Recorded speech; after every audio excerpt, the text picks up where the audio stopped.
Exclusive. Former U.S. Army Special Forces Green Beret and combat veteran Derek Anderson has received another big-name endorsement in his bid to flip one of the nation's most competitive House seats from the Democrats.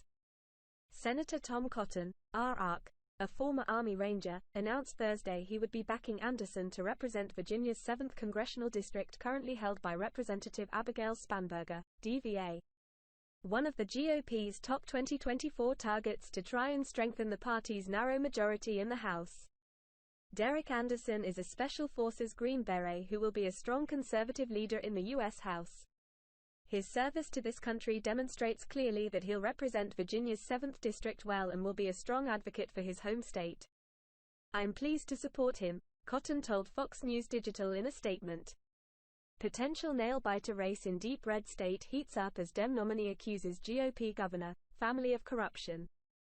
Exclusive.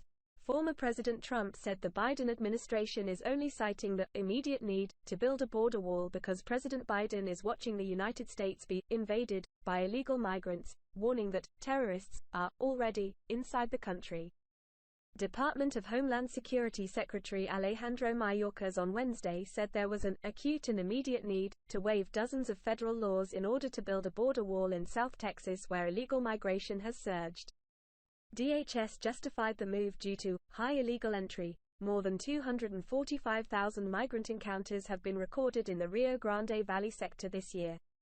In an exclusive interview with Fox News Digital shortly after the DHS announcement, the former president, who leads the 2024 Republican primary field by a massive margin, blamed Biden for halting construction of the border wall and causing the crisis at the southern border. "Biden sees our country as being invaded," Trump said. "What is he going to do about the 15 million people from prisons, from mental institutions, insane asylums, and terrorists that have already come into our country?" The number of people arrested in FY 2023 between ports of entry by Border Patrol at the southern border who are on the FBI's terror watch list hit a new record this year, with 151 arrests in FY 23, compared to 98 in FY 2022 and 15 in FY 21.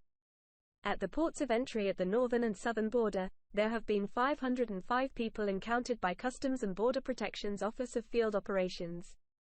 The watch list, officially called the Terrorist Screening Dataset, TSDS, is the government's database that contains sensitive information on terrorist identities. The watch list originated to house information on known or suspected terrorists, but has evolved over the last decade to include additional individuals who represent. While the number is relatively small, compared to the millions of migrants encountered at the borders in recent years, Republicans and former border officials have raised concern about the numbers of those on the terror watch list who are getting past Border Patrol agents. There were at least 599,000 illegal immigrants who escaped Border Patrol custody in FY 2022, after more than 390,000 in FY 2021. "What has happened to our country?" Trump said, adding that the Biden administration needs to go back to Trump policies. "He has to reinstate Remain in Mexico and Title 42, Trump said. "He has to do all of the other things that we were doing." A Trump campaign spokesperson told Fox News Digital Wednesday night that President Trump is always right. "That's why he built close to 500 miles of powerful new wall on the border and it would have been finished by now," the spokesperson said. Instead, crooked Joe Biden turned our country into one giant sanctuary for dangerous criminal aliens. FBI terror watch list arrests, encounters at southern border for FY 23 hits all-time record. The comments come after Department of Homeland Security posted an announcement Wednesday night on the U.S. Federal Register which outlines construction in Starr County in the Rio Grande Valley sector.